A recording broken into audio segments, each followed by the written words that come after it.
ಶರತ್ ನನ್ನ ಕ್ಲಾಸ್ಮೇಟ್ ಅಂತ ಹೇಳ್ಕೊಳ್ಳಿಕ್ಕೆ, ಶರತ್ ನಮ್ಮ ಜೊತೆ ಓದಿದ್ದು ಅಂತ ಹೇಳ್ಕೊಳ್ಳಿಕ್ಕೆ ಅತ್ಯಂತ ಹೆಮ್ಮೆ ಆಗ್ತಾ ಇದೆ ಇವತ್ತು. ಎರಡು ಮನಸ್ಸು ತುಂಬಿ ಬರ್ತಾ ಇರೋದ್ರಿಂದ 2 ಮಾತುಗಳು. ಇವತ್ತಿನ ಈ ವೇದಿಕೆ, ಇವತ್ತಿನ ಈ ಕಾರ್ಯಕ್ರಮ ಬೇರೆ ಬೇರೆ ಮಜಲುಗಳಲ್ಲಿ ಭಾರತೀಯತೆಯನ್ನು ನಮ್ಮೆದುರುಗಡೆ ತೋರಿಸ್ತಾ ಇದೆ.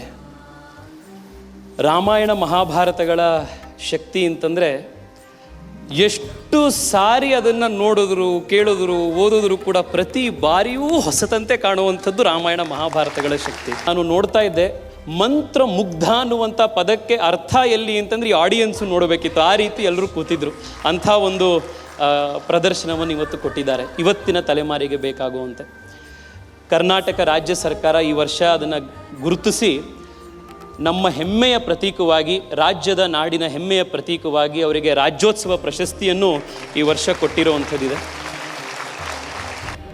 ಅವರ ಗುರುಭಕ್ತಿ, ಈ ಪ್ರೊಡಕ್ಷನ್ನ ಟೆಕ್ನಿಕಲ್ ಎಕ್ಸ್ಪರ್ಟೀಸು, ನೃತ್ಯದ ಕಾಸ್ಟ್ಯೂಮ್ಗಳ ವೈಭವ, ಪ್ರತಿಯೊಂದು ಡಿಪಾರ್ಟ್ಮೆಂಟ್ನಲ್ಲೂ it was a splendid display of art and dedication to art. It was a celebration of Indian culture. The grandness of the entire production.